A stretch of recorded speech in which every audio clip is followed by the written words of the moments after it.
Сьогодні ми будемо говорити про особливе співвідношення історичного часу і історичного місця, атмосферу і клімат опіній, в яких розвивалися долі творчих жінок на переламі 19-го і першій половині 20-го століття, в часи, які добре описані в загальній історії, але все ж таки мають свої особливості в локальних історіях і в живих людських долях. Джордж Еліот у своєму романі «Міддлмарч» в останній чверті 19 століття написала одну важливу фразу, яка буде повторена своєрідним рефреном у цій лекції. Якщо б ми мали проникливий погляд і чуття до всіх звичайних людських життів, то ми б почули і побачили щось таке, як ніби росте трава і б'ється серце білки. І ми б хіба померли від цього гуркоту і клекоту по той бік тиші. Я буду розказувати про культурні і творчі жести жінок, яким довелося жити радше в темні часи, і про чорнило, яке стало знаряддям проти темних часів, знаряддям, щоб не тільки прожити, але осмислити і розповісти про свій досвід. Час, який називають французьким зворотом «fin de siècle» – кінець століття, межа століття, між 19 і 20 в європейському житті показувало чоловіка як такого, що має мету і сенс свого життя – подвиг, досягнення, кар'єру. Натомість життя жінки бачилося як відтворення життя і тому стояло ближче до природи, ніж до культури. Панівні стереотипи епохи були про те, що жінка має інше тіло, інший локус і іншу психіку. Інше тіло, тому що жіноча фізіологія ближче до природи, циклічна. Інший локус, тому що материнство, лактація, піклування про потомство робить жінку схожою на самицю. І інша психіка, тому що жінка – істота емоційна, чуттєва, а отже і раціональна. Їхня роль, їх завдання, плоди їхньої праці і коло спілкування мають менше престижу, і вони не приймають самі рішення про свою долю. Натомість, начебто, жінки отримують захист та радощі материнства. Оця маленька фраза про те, що жінки не приймають самі рішення про свою долю, пахне чимось, що ХХ століття дасть у досвідах людей і чоловіків і жінок з надлишком, а саме тоталітарний контроль і сліпу покору підтвердження своєї лояльності режимові. Одначе ті жінки, про яких сьогодні піде мова, були радше жінками-космополітками, які в силу біографічних та історичних обставин здобули такі пізнавальні, навіть ми могли б сказати семіотичні навички, які дозволили їм зменшувати свою дистанцію до іншого, проникатися турботами різних малих спільнот, дивитися на далекий світ зблизька. Їх манили і навіть притягали різниці. Вони мали в собі внутрішню інклюзивність, особливо в обставинах наростаючого догматизму, тоталітарних практик, ідеологічного тиску та іншування. Разом з тим, вони були готові заризикувати. Заризикувати навіть своїм майбутнім і своїм життям заради тої великої, або, як казала Дебора Фогель, вічної ідеї, агентками якої збиралися бути. Отож, початок ХХ століття – час, коли на загал жінка вважалася менш культурною за чоловіка. Вона не переростає, не долає і не трансформує речі й обставини, а сприймає все як належне, беручи все живе під свою опіку. Ця схема, звісно, є конструктом культури, а не фактом культури. Тим не менше, вона мала свої реальні, а не уявні наслідки для життя і самореалізації жінок навіть вищого і середнього класу. Відколи ж суспільна структура імперії зазнала радикальної модернізації, на окраїнах, стиках і швах почалася політична турбулентність та сильні емансипаційні рухи. Пробудження і звільнення жінок майже збіглося в загальній повістці з пробудженням і звільненням нації. Тож місце і роль жінки у такій новій державі, в такій новій політичній реальності системно змінювалися. Але треба спитати себе також про те, у якому положенні опинилися ті спільноти, які, наче пробудившись з національного сну, виявили свою неприйнятну культурну і цивілізаційну відсталість. Вони розплющили очі на світ, де гасла просвітництва стали знаряддям домінування, бо не всі брали участь у прогресі і не всі ставали його бенефіціарами. Одначе нам йдеться про часи, коли жінки на окраїнах імперії усвідомили свою подвійну маргіналізацію, а жіночий рух став частиною більшої емансипації, більшої боротьби за звільнення і рівні права. Отже, постать творчої жінки на задвірках Європи в такому випадку це ще складніше, ніж просто постать творчої жінки на початку ХХ століття. Модерність як епоха віддзеркалює складнощі і небезпеку, але також багатство та емоційне піднесення повсякденного життя мешканок великих міст. Місто стає потоком новин, активності, виклику обставинам, своєму походженню. Місто стає місцем випадкових зустрічей з незнайомим. Семіотика зовнішнього вигляду набуває значущості. Про це в своїх п'єсах розмірковував ще Мольєр. Від моменту, коли служниці почали вбиратись так само, як їхні хазяйки, тільки у костюми з дешевших тканин, за зовнішнім виглядом вже важко було пізнати, хто господар, а хто слуга, хто людина якої професії, чи ця людина з'явилася в місті недавно, чи досить давно, чи є тут уже багатьма поколіннями. Отже, з'являється новий акцент на виставлянні на показ, на зміні, на переміні мод, на втручанні в реальність, на тому, щоб демонструвати себе, одночасно дивлячись на інших. Разом з тим, жінки виходять на протести, жінки виходять на марші, вони стають політичними в'язнями, вони набувають свого дуже артикульованого голосу уже не тільки за посередництвом парламентарів-чоловіків, і одне із найважливіших гасел, за яке вони борються, це право голосу для жінок, право приймати доленосні рішення про своє та спільне майбутнє. Модернізм – це також розрив із традицією. Модерністи і модерністки не оплакують цей розрив, а бачать його як нагоду нового початку, переходу від консервативних пут до всесуспільного рушення і перетворення. Святкують його як кінець, як про це казав Вальтер Бенямін, антикварного впливу батьків на синів, а матерів на доньок. Отже, емансипація стосується не тільки і не стільки жінок, а протистояння маскулінного і фемінного переходить в площину опозиції високої і популярної культури, де, зрозуміло, високу культуру начебто репрезентують чоловіки, генії, популярну культуру можуть уже репрезентувати жінки професійних творчих професій, скажімо, співачки, скажімо, малярки і невдовзі також письменниці. Самі чоловіки почали демаскувати подвійну мораль чоловічого світу щодо жінки в місті і в міському натовпі. Тією ж мірою, що рабовласники рідко описували себе тримачами рабів, а воліли уявляти себе і мислити як просто людину. Чоловіки модерного суспільства до початку бурхливої емансипації воліли мислити себе просто людьми, а не опресорами жінки, які забирають їй право на спадок, семоралізацію, громадянство, творчість чи професійну кар'єру. Важливим текстом культури в цьому став ляльковий дім Генрі Ібсена, показаний вперше в Мюнхені в 1879 році. Ця п'єса про руйнування нібито зразкового шлюбу, про вихід жінки з дому, про прийняття рішення щодо власної самостійності, незалежності, була насправді надзвичайно драматичним текстом і навіть на той момент була процензурована в театрі, бо вважалося, що вона буде подавати поганий приклад німецьким бюргерським жінкам. Тим не менше, питання залишилося відкритим. Коли ще й жінка вийде з дому, удома нікого не залишиться. Прототипи, які можна тут зараз взяти до уваги, прототипи ще з середини або навіть кінця 19 століття, можуть мати дуже широку палітру. Від такого радикального персонажа, як жінка таланту і ризику Ада Менкен, котра народилася в 1835 році в Новому Орлеані, прожила блискуче, хоча, правда, дуже коротке, як спалах метеора життя, і закінчила його в Парижі в 1868 році.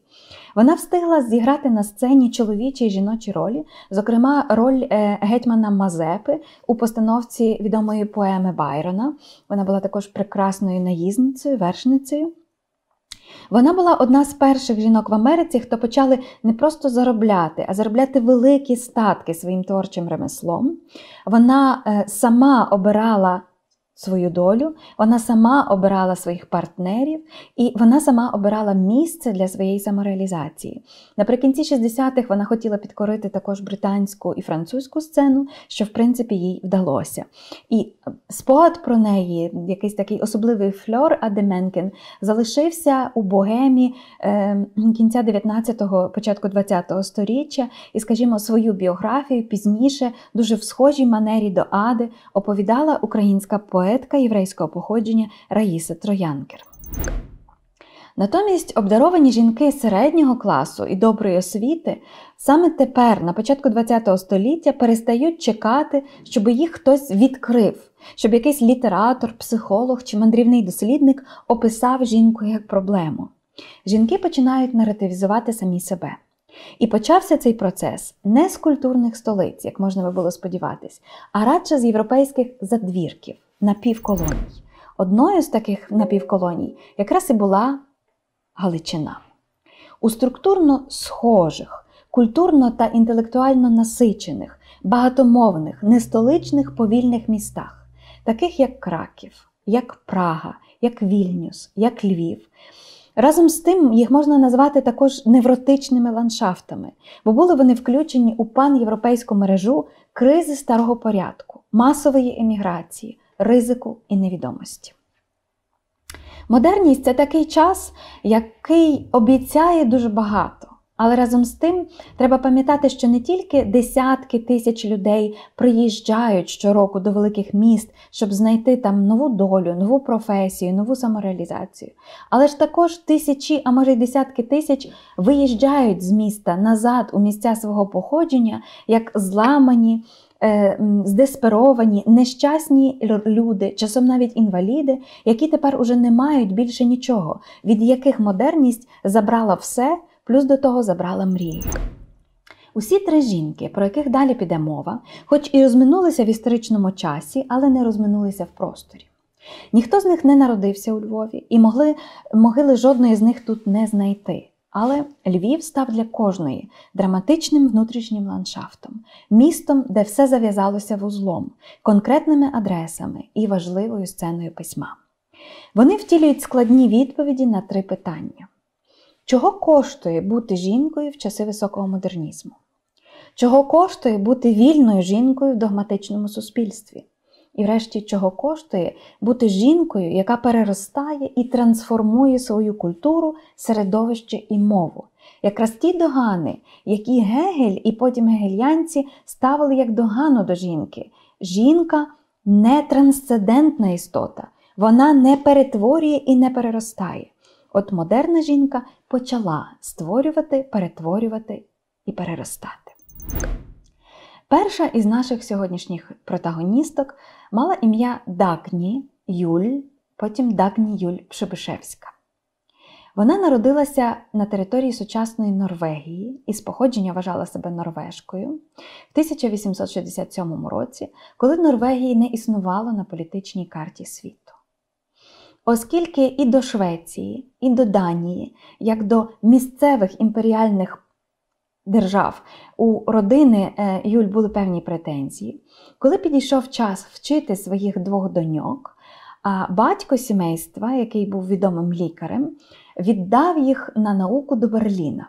І тут треба сказати кілька слів про оці от нестоличні, так звані другі міста, або міста, які не були, скажімо так, космополітичними столицями модерності, як Париж, Лондон чи Нью-Йорк.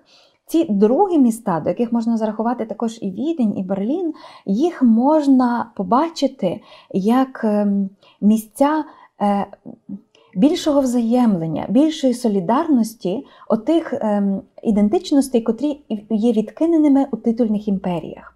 До Берліна з'їжджаються як з півдня, наприклад, з Італії, з Південної Австрії, так і з східних околиць Австро-Угорської імперії, наприклад, з Галичини, так само зі скандинавських країн, так само з Білорусії, чи Литви, чи Латвії. Формується така, як би ми сказали, тепер творча і особлива освітня тусовка, в якій, звичайно, жінкам не є широка дорога в усі можливі професії, Але, наприклад, Дагні свідомо вирішила бути не просто піаністкою, але жінкою-композиторкою, також танцівницею, яка створює танці, ну і такою жінкою, яка по сучасних мірках могла би вважатися кураторкою, опікункою, арт-критичкою. Вона свідомо вийшла з верхівки середнього класу. Їй був затісний цей корсет в прямому і переносному сенсі. Вона була одною з перших жінок, котра відмовилася носити корсет. І свідомо долучилася до богеми. Мала непокірний характер, її називали бунтівлива Дагні. Її фантазія була бурхлива, і вона мала невичерпний запас еротизму. Емансипацію вона розуміла в першу чергу як звільнення своєї жіночої тілесності, свого жіночого бажання. Любила перебувати в центрі уваги, навіть скандалізувати публіку, конкурувала з творчими чоловіками і робила це на рівних. За цими фотографіями, які ви зараз бачите, можна було би подумати, що ми спостерігаємо майже ідеальне творче подружжя. Його звати Станіслав Przybyszewski, він є висхідною зіркою польської і центральноєвропейської культури кінця 19-го, початку 20-го століття, має визнання серед своїх ровесників і сучасників у інших національних літературах і проводить велику частину своєї творчої біографії на цей момент в Берліні. Там формується особливе коло, авангардне коло навколо драматурга Стрінберга, і туди наїжджає також норвезький художник Едвард Мунк. Обидвоє цих чоловіків, Едвард Мунк і Стрінберг, свого часу закохані у Дагні Юль, і коли Przybyszewski знайомиться з нею, вона вражає його і талантом, і красою. Досить швидко вони побралися, і Przybyszewski став дуже нетиповим зятем в родині Юль, а Дагні вивчила польську мову, причому вивчила її досить добре. Один за одним у них народилося двійко дітей, при тому, що шлюб вважався досить вільним, як для свого часу, без особливих зобов'язань. У Przybyszewskiego були зв'язки і були позашлюбні діти до того, як він одружився з Дагні, під час того, як він одружився з нею, і після того, як вона померла. Її життя, здавалося, провокувало на особливі перевинайдення формули, чим є модерний шлюб, чим є модерний зв'язок чоловіка і жінки, чим є партнерський зв'язок двох творців.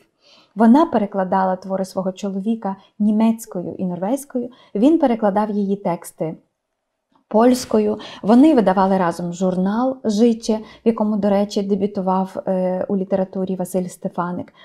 Вони були дуже чутливі до того моря багатокультурності, яке вирувало у Центральній і Східній Європі. В якийсь момент вони переїхали мешкати до Кракова, потім спочатку Стась Przybyszewski, а далі і його дружина переїхали до Львова. І з 18 років Дагні була амбіція стати жінкою, яка творить творців. Тому вона вела артистичний салон, тому вона відгукувалася критично про тих творців, яким хотіла надати якогось особливого старту, особливого визнання у нових загальноєвропейських умовах. Вона була тою, хто написала перші важливі відгуки на творчість скульптора Вігеланда і на творчість Едварда Мунка. Мунк натомість малював її, і він взагалі залишив не так багато портретів, але він залишив 3 портрети Дагні Юль. І якщо ви подивитеся на так звану музу або жіночу фігуру, яка з'являється в більшості його надзвичайно драматичних полотен, ви впізнаєте портретну схожість із цією рудоволосою, зеленоокою, надзвичайно харизматичною жінкою. Це дійсно якесь прокляття, писала Дагні Юль, що коли починаєш писати, потім уже годі зупинитися. Таке враження, що вони із Przybyszewskim постійно сюжетотворили. І в момент, коли, наприклад, з'являються героїні Дагні у віршах, у п'єсах чи прозі, бо вона була плідною в усіх цих жанрах, вони часто опиняються в пастці, на півдорозі між старою і новою ідентичністю. Мабуть, як і вона сама. Це були вільні жінки, жінки у пошуку, які не можуть і не хочуть жити своїм колишнім, як вона казала, фальшивим «я», але й не можуть повністю віддатися на волю свого віднайденого покликання й пристрасті, котра водночас живить і стає на заваді життю. Дагні була з того покоління, яке надзвичайно гостро відчувало парадоксальність і подвійність усіх почуттів, усіх культурних емоцій і всіх ідей, які її оточували. Наприклад, її протагоністка Гунхільда боїться себе, якою стала, але й не може бути тою, якою колись була.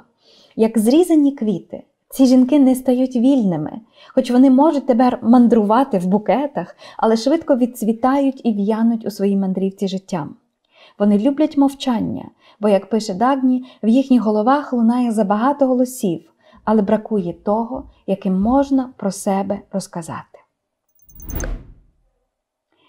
Певна меланхолія супроводжувала подружжя Прибишевських ще до переїзду до Львова. Переважно вони жили тут у готелях або тимчасово винайнятих мешканнях. Одначе мережа їхніх зв'язків, їхня соціальна мережа тут була дуже потужною, і вони були вхожі в усі найкращі доми. В приватній історії Дагні Львів стає місцем зради. Тому що спочатку у Станіслава Прибишевського тут опиняється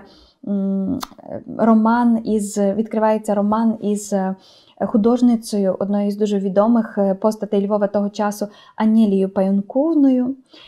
У них народжується донька, яку Прибишевський не признає, щоб не кривдити, як він думає, свою дружину. Але цю доньку називають Станіслава, і вона надзвичайно подібна на свого батька, і в 13 років йому таки доводиться визнати своє батьківство. І тут таки у Львові справджується декадентська ідея про митця як гомо дольорес, як людину трагічну, людину суму, що за ним залишається вервиця болю і розбитих розпукою сердець. Прибишевський в 1901 році вступає в конкуренцію з Яном Каспровичем, відомим поетом і майбутнім ректором Львівського університету, за серце дружини Каспровича Ядвіги і виграє цей двобій. Він вирішує припинити своє формальне подружжя, яке, як йому здається, вичерпало себе. Але так не здається Дагні. Як про це написав Едвард Мунк, правда лежить десь поміж двома брехнями. Але те, що ми знаємо зараз, це ми знаємо, що фактично Прибишевський і якоюсь мірою Дагні взяли участь в інсценізації її загибелі. Спочатку Дагні із молодим чоловіком, який страшенно упадав за нею, польським аристократом Владиславом Емериком, переїхала до Тбілісі, щоб звідати екзотичну, невідому окраїну Російської імперії. Крім того, Грузія в цей час славиться своїми курортами, і туди часто приїжджають на оздоровлення, на води і для заспокоєння нервів. Тут Дагні пише свій останній незавершений твір, який називається «Заспівай мені пісню про смерть і любов». Емерик листується із Прибишевським, який от-от начебто має приїхати. Майже кожного другого дня Дагні виходить на вокзал, щоб зустріти свого чоловіка з поїзда. Але чоловік так і не прибуває. І от в якийсь початковий день літа Емерик зважується на великий жест, він вбиває її, а потім вбиває себе. В одному з листів Емерика до Прибишевського читаємо щось на кшталт такого. «Я поговорив з Дагні, вона в принципі згодна. Її тільки турбує доля дітей». Це правда, що Дагні дуже турбувала доля дітей, хлопчика і дівчинки. Вони ще були геть малолітніми, хлопчикові не було 6, дівчинці не було 4, коли вони залишились напівсиротами, але з Прибишевським фактично повними сиротами. Їх заадоптували 2 сестри, Дагні Юль, і діти були виховані в Данії і в Норвегії. Їхні долі склалися професійно вдало, син став дипломатом, а дочка стала письменницею. Переходячи за грань тої жінки, яка шукала себе, яка намагалася втілити якусь особливу, нову, емансиповану творчиню, я хотіла би перейти до долі і творчої біографії нашої другої героїні, набагато міцніше і глибше пов'язаної зі Львовом, тої, яка теж трагічно закінчила тут своє життя, і також дочасно, у віці неповних 42 років. Її звали Дебора або Двойра Фогель. І вона походила із родини дуже відомих учителів-євреїв. Її батько довший час очолював єврейську гімназію і єврейський сиротинець тут у Львові, на теперішній вулиці Донецькій. Народилася Дебора в бурштині, Але вже у віці 2 чи 3 років вона з батьками переїжджає до Львова. Тут минає її дитинство, її становлення. Тут вона має унікальний шанс поступити до Львівського університету. Після Першої світової війни, яку Дебора пережила дуже глибоко і яка залишила шрами як на її свідомості, так, очевидно, і на її психіці, на її серці, вона несподівано опинилася в зовсім іншій країні. На уламках Австро-Угорської імперії появились нові національні держави. Однією з цих держав стала Польська республіка, як ми тепер знаємо, міжвоєння, але як вони про це говорили, повоєнного часу. В 1918 році не тільки ця територія дістала нову політичну приналежність, власне, спірну, тому що про Львів і про східні терени Галичини розмова йшла ще до 1922 року, а в 1925 році було постановлено, що Галичина залишається якби під протекторатом Польщі, і що оскільки вона настільки різношерста і різноспільнотна, різномовна, різнокультурна, різнорелігійна, то через 10 років тут треба провести референдум, і тільки на підставі цього референдуму можна буде визначити, де опиниться Галичина в середині 1930-х років. Як ви розумієте, такого референдуму ніколи не було проведено. Випускниця єврейської гімназії, але разом з тим випускниця класичної гімназії, це теперішня 8-ма школа у Львові, Дебора була надзвичайно ерудованою і талановитою ученицею для свого часу. Вона вирішила вступати одразу на філософський факультет і була там на цей момент одною з небагатьох жінок-студенток, хоча двері для дівчат відкрились настільки широко, що вже через 10 років третина студентів Львівського університету Яна Казимира – це фактично були студентки. Але в цей час, про який ми говоримо, 1919, 20, 21, 22 рік, Дебора є одною із небагатьох майбутніх філософинь. Вона говорила про те, що майже кожен предмет закінчувався есеями і усним іспитом, і їй завжди треба було здавати не добре, а дуже добре для того, щоб конкурувати із своїми однолітками-хлопцями. І після того, як вона закінчила університет, її амбіція продовжувати наукову академічну кар'єру не зникла. Вона переїхала задля цього до Кракова, вступила в докторантуру Ягелонського університету і в 1927 році захистила там докторат на ступінь доктора філософії. Я хочу просто пригадати, наскільки паралельними, наскільки синхронними ці процеси якраз є у цілій Європі, на півночі, у центрі і на заході. Вірджинія Вулф, яка також, на відміну від своїх братів, не могла перед Першою світовою війною студіювати в жодному британському університеті, уже в 1924 році запрошена в Кембридж, щоб дати там цикл лекцій. І вона почала цей цикл лекцій, власне, із цієї фрази. «Я зараз промовлятиму з кафедри як лекторка в університеті, куди мені не дозволено було вступити і стати студенткою». Тому фактично оце півпокоління різниці між Деборою і Вірджинією Вулф, між Деборою і Дагні Юль-Пшебишевською робить велетенську різницю. Жінки дістають структурну рівність із чоловіками, і це позначається не лише на політичних правах, на праві бути висуненими в виборчі органи чи голосувати на циклічних демократичних виборах. Це позначається також на тому, які професії вони можуть обирати, як вони можуть моделювати своє життя, чи мають вони право вступати в шлюб, який обирають самі, а не про який домовляються їхні батьки, або який пасує їм за соціальним статусом, як вони бачать себе на тлі інших своїх подруг і сестер, як тоді говорили, і чи бачать свою солідарність через класи і через національності, релігії та культури. Якраз Дебора належала до тих людей, які цю солідарність бачили. Вона була довголітньою подругою і творчою компаньонкою Бруно Шульца. І багато з вас, можливо, вперше почули ім'я Дебори, власне, як примітку до текстів чи до листування Бруно Шульцем. Натомість сам Шульц починався великою мірою як примітка до листів до Дебори Фогель. Вони познайомилися ще студентами у Львові, потім Бруно повернувся до свого рідного Дрогобича. Їхнє листування і творчий зв'язок тривав понад 20 років. І, власне, що постскриптумами до листів, до Досі, як вона себе називала, Бруно писав невеликі замальовки з життя, з фантазії, зі снів, про які Дебора сказала, що це треба довести до вигляду оповідань. Це хороша мала проза, її треба видати книжкою. Власне, так і появилася перша книга Бруно Шульца. Можна сказати, і на це звертають увагу критики, що коли Двойра почала реалізовуватися у творчому письмі, її тексти проникав невід'ємний атом смутку. І це пряма цитата. Ось невеликий уривок із книги її прози «Цвітуть акації» 1935 року. Ця цитата багато говорить нам. І на рівні родинних стосунків, які завжди були непростими, і на рівні любовних стосунків, які теж були заплутаними.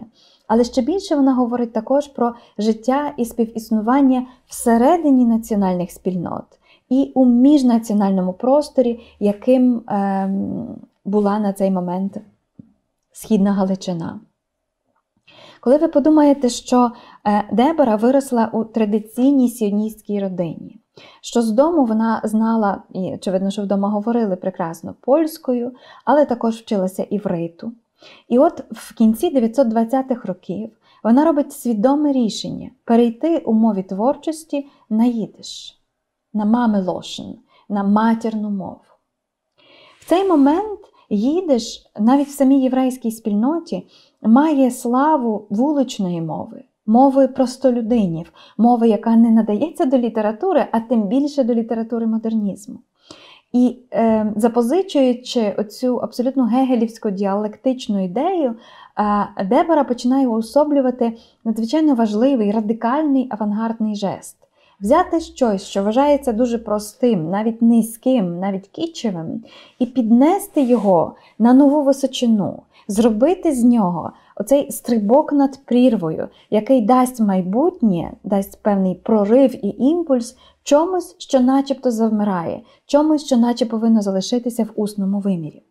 Дуже важливо, що Дебора, яка прекрасно знала 5 мов, їдиш якраз вивчила цільово, і сучасники звертали увагу, що коли вона говорить на їдиш, то стає зрозуміло, що ця мова рідна, але вивчена, оскільки вона надто вишліфована, надто правильна. Так люди, які виростали з їдиш в своєму побуті, не говорять. Для Дебори було зрозуміло, що їй треба зробити дуже важливий соціальний внесок у зміну ролей, зокрема творчої жінки, суспільно заангажованої жінки. Для Дебори було зрозуміло, що їй треба зробити також свій вибір стосовно материнства і тілесності. І на початку 30-х років вона все ж виходить заміж за архітектора Шуліма Баренблюта, і за кілька років у них народжується син. Це з одного боку змінює життєвий уклад Дебори, а з іншого боку, очевидно, стає також новим досвідом для осмислення, переживання. Одначе нам треба знати, що всі 3 збірки Дебори Фогель прижиттєві, 2 збірки віршів і 1 збірка прози, вийшли ще до народження малого Аншеля. Таким чином, є великий доробок, великий пласт написаних нею текстів, доступу до яких ми не маємо і, здається, вже ніколи не будемо мати. Ці рукописи збереглися навіть після того, як сама Дебора разом із своєю родиною загинула під час ліквідації Львівського гетто у 1942 році. Ці рукописи були тут, можливо, ще 20 років. Але вони були написані малознаною мовою, вони лежали в підвалі її помешкання на вулиці Лісній, 12, і, в принципі, нових жильців не дуже обходили. А потім хтось почав чистити підвали, і ці папери просто спалили. Дебора мала такий есей, який називався «Відвага бути самотньою». Це був її один з маніфестивних есеїв, який вона писала для тодішньої мистецької групи «Артес», відомої у Львові, що проіснувала, мабуть, неповних 4 роки. І там вона писала таке: «Постулат пошуку щораз нових форм походить із внутрішнього розпачу, з неможливості екзистенції без якихось життєвих обставин. І отут треба зрозуміти, що за внутрішньою логікою речей Дебора була радше аскетичною людиною, яка віднімала радше, ніж додавала, яка спрощувала радше, ніж ускладнювала.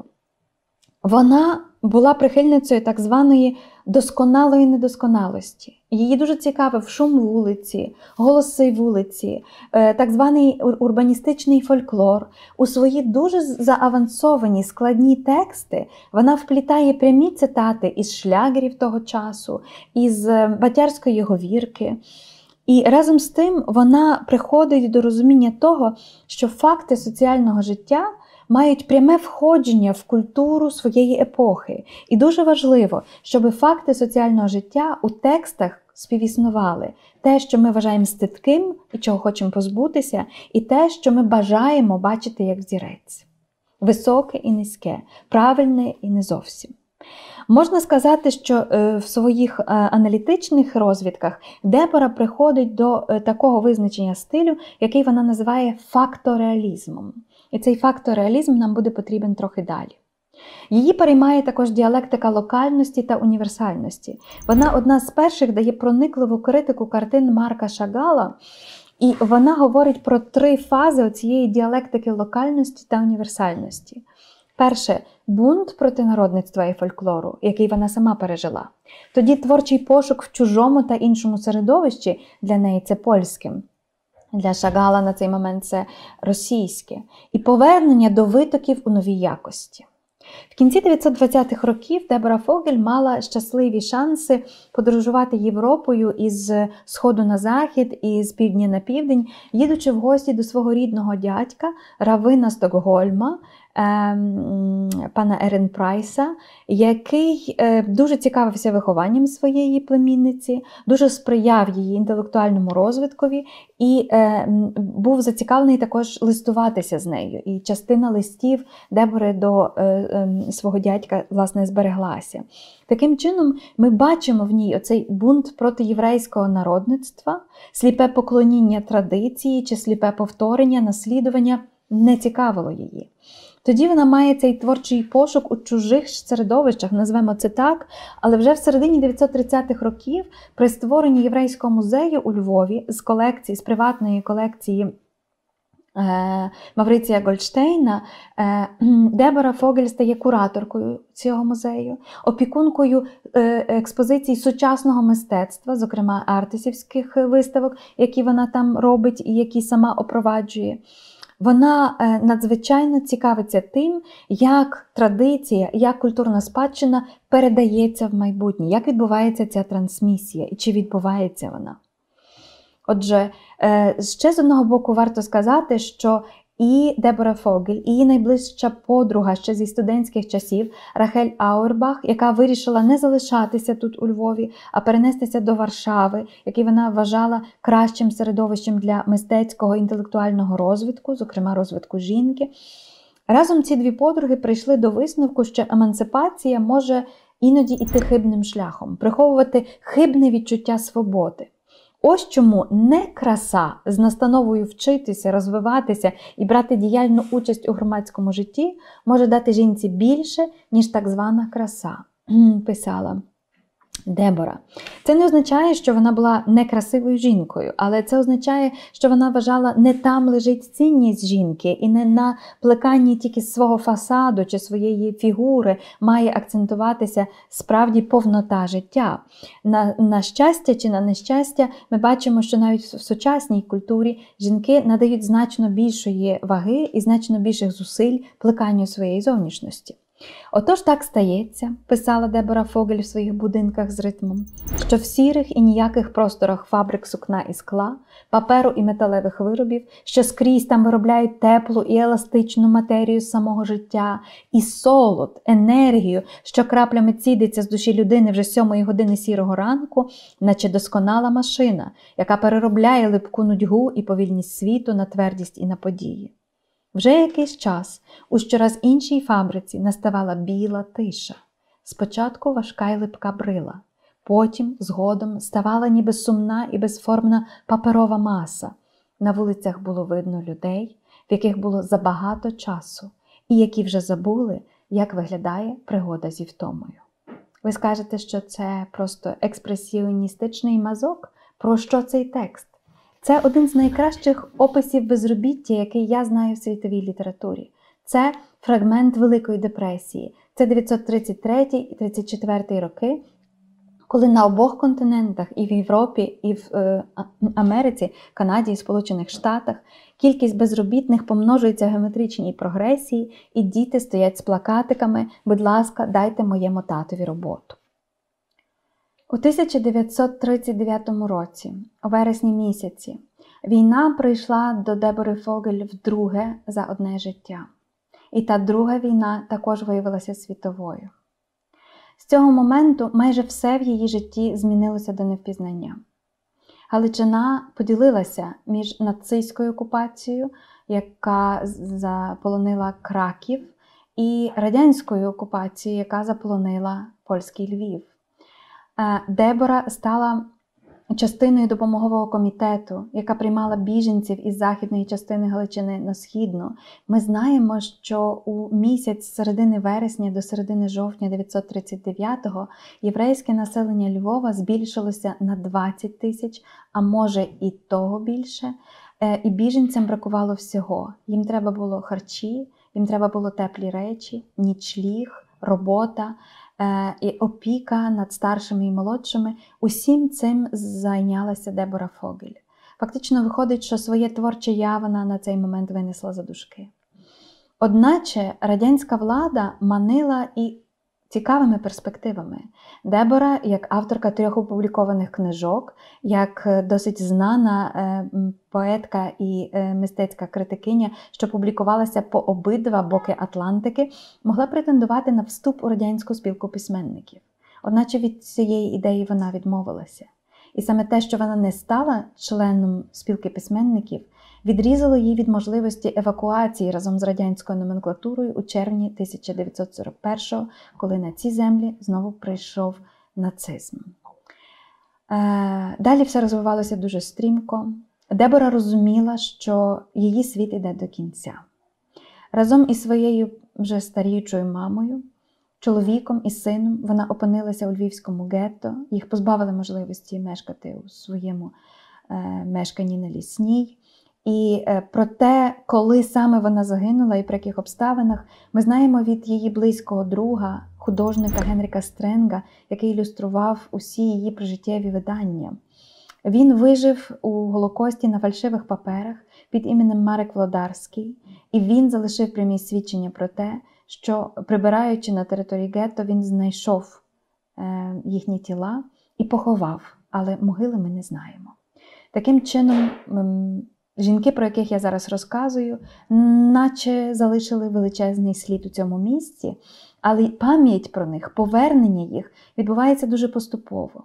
І в випадку із Деборою Фогель найважливіші її тексти були перекладені з їдиш польською на початку 2000-х завдяки зусиллям Кароліни Шиманяк, потім перекладені і видані німецькою, а зовсім в останні роки практично одночасно перекладені українською стараннями Юрка Прохаська і Анастасії Любас, і перекладені англійською, власне, у виконанні Анастасії Любас. Практично не знаючи нічого про своїх великих попередниць тут, приїхала ще одна жінка-космополітка, яку звали Євгенія Гінзбург.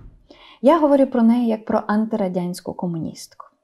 Вона народилася в 1904 році в Москві, померла в 1976 році там же.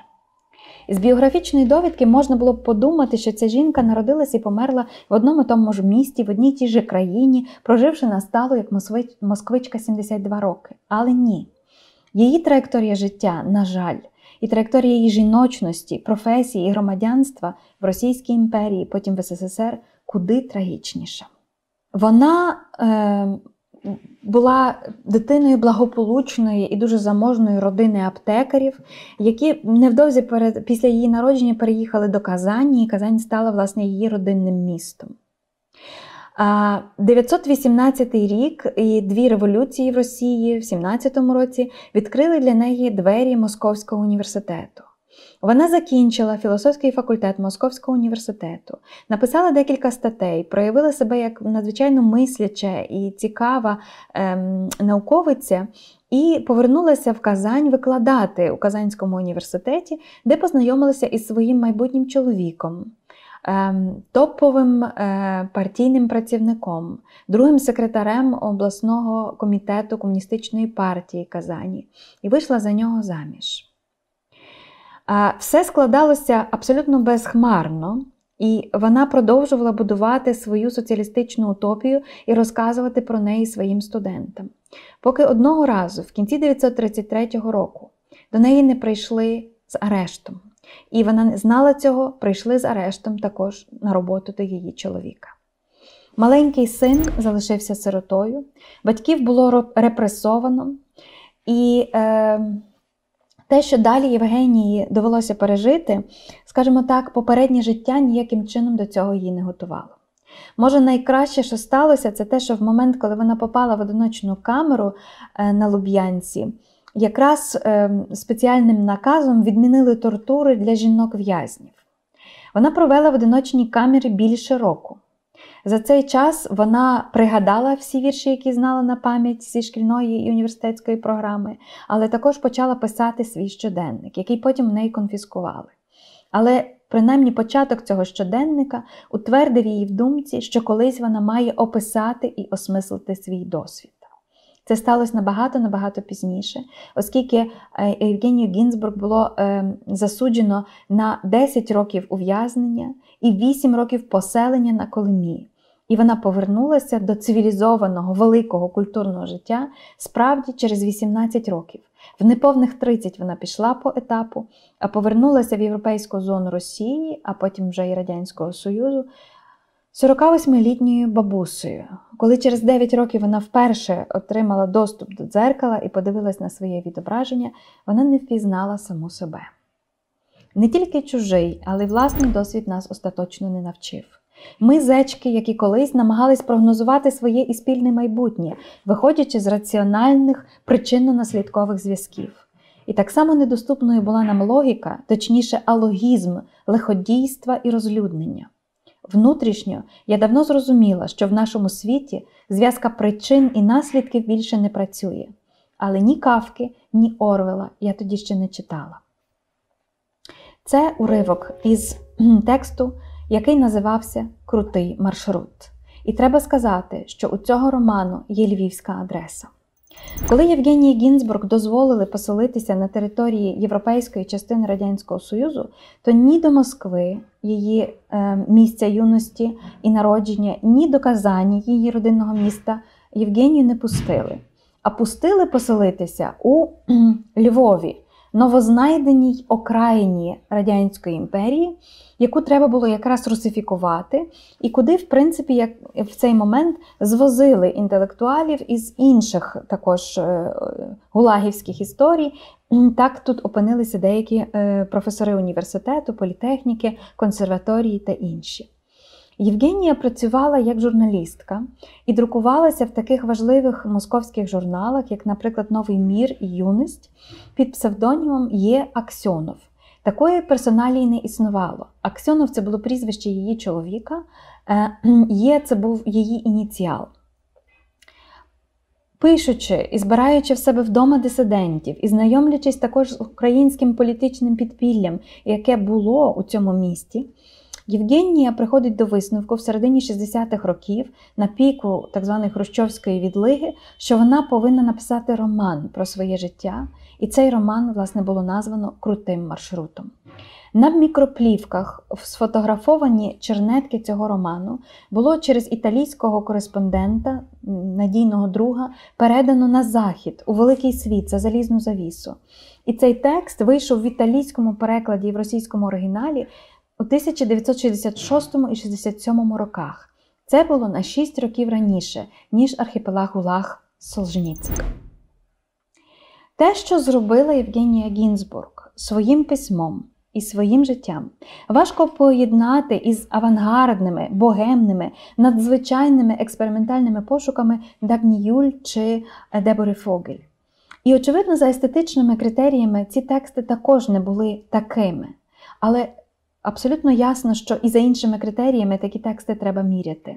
Фактореалізм, який свого часу Дебора Фогель тільки проголосила, став методом і способом думання і письма саме в руках Євгенії Гінзбург. Те, що вона залишила, було свідченням протистояння тоталітаризму, було свідченням 2 поколінь травми і письма, тому що її син Василій Аксьонов також став письменником. Його виховали інші люди, вона побачила його, віддавши його річним немовлям, вона побачила його 19-літнім юнаком. І в 1980 році, уже після смерті матері, як тільки стало можливо, під час підготовки до Олімпіади в Москві, Василій Аксьонов попросив притулку в Західній країні, в Німеччині, і отримав цей притулок, і покинув Радянський Союз як дисидент.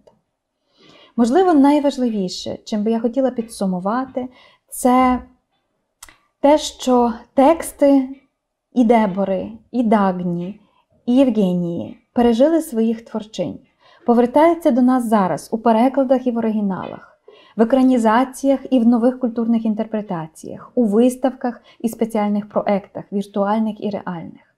І те, що вони знаменують, особисто я називаю кінцем епохи байдужого знання. Ці жінки знали про це від початку, але ми з вами мусимо це відкрити для себе в своїй епосі і в своїх обставинах, і в своєму історичному часі.